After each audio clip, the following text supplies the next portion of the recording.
Reports have emerged that Pakistan's defense ministry is negotiating with China's Hongdu aircraft company for the purchase of an unspecified batch of L-15 lightweight twin-engine fighters. These aircraft are believed to replace the aging J-7PG fighters of Chinese origin in the Pakistan Air Force's current fleet.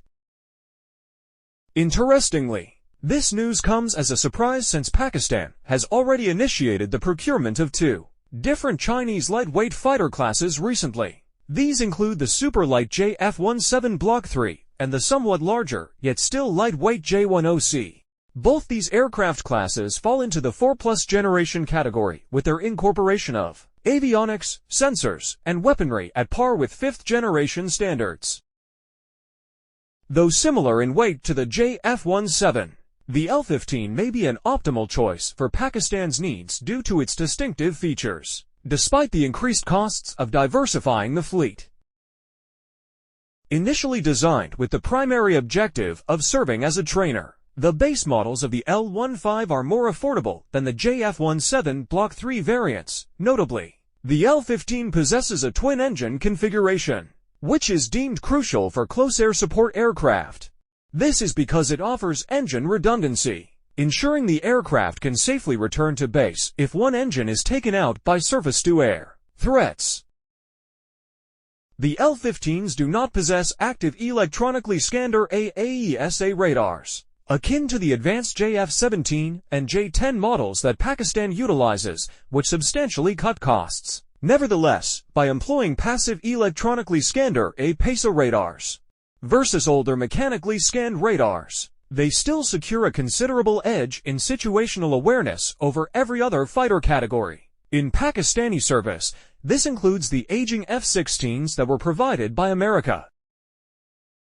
The aircraft, equipped with multi-mode targeting pods and electronic jammers, is capable of deploying a variety of precision-guided air-to-surface weapons. This makes it an effective attack aircraft and potentially an ideal conversion trainer, which could facilitate the further expansion of the J-10C fleet. In a notable first, the L-15 became the initial fighter class from outside the Western world to make its way into the Arab Gulf's fighter market, with the United Arab Emirates making a purchase in 2021. This has continued to spur significant international interest in the aircraft. One of the key appeals of China's L-15, as with the J-F-17 and J-10, is its ability to deliver fully equipped units within months of receiving an order. This is a notable contrast to the lengthy delivery times often experienced with fighters purchased from Western sources. Light aircraft's increasingly important role. Consider this: replacing the venerable F-16 with the L-15 may not be such a shocking proposition, even as the decision is still up in the air. The value of light trainer aircraft is being increasingly appreciated. The U.S., interestingly enough, is pondering a similar course of action. Inside the Pentagon, the discussion has kicked off about identifying a successor to the F-16 fighter jets. This decision will feature prominently in the upcoming program review. Suggestions made during these talks propose that the F-35 could be a logical replacement, not just for the F-16, but also for the F-15, A-10 strike aircraft, and the FEA-18 fleet. An official statement disclosed a planned reduction in the battle fleet from 7 to 4. The redesigned fleet is set to comprise the high-functioning F-35 as its central piece and the F-15EX, which will take over the F-16's role in heavy bomber operations and single-use capability roles. There's also slated to be a fresh integration of unmanned aerial vehicles UAVs, similar to the well-known XQ-58A Valkyria model, positioned as joint combat systems.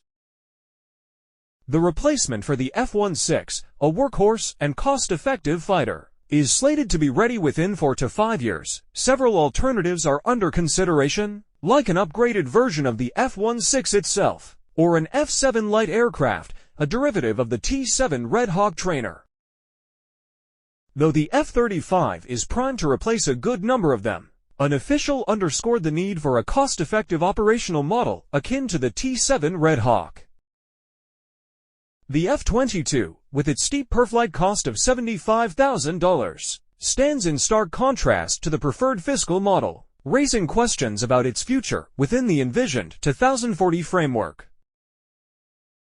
According to BulgarianMilitary.com, aircraft offering a comparable level of affordability and functionality to the F-7, largely influenced by the T-7 Red Hawk, are allegorically akin to the Korean Fa-50 Block 20. This aircraft performs routine tasks in peaceful times like patrolling, thereby facilitating constant aviation readiness of personnel. In a possible conflict scenario, it would be moved to the second or third echelon due to its capacity to use most of the full-fledged fighter's arsenal. This aircraft fulfills its expected role not just in Korea, but also in Poland. Nothing personal, just business.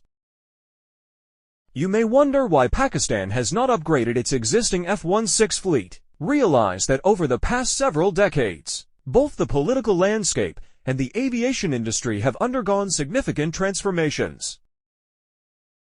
Just like Iraq, Pakistan acknowledges that refreshing their F-16 fleet in today's political climate would not only prove expensive, but also further tether them to Washington.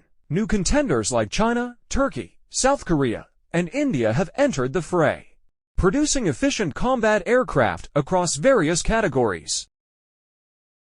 In the current scenario, Pakistan shares a strategic alliance with China against India. Islamabad and Beijing's joint venture, marketing JF-17, ensures for Pakistan not just a reliance on China, but a partnership in technological endeavors.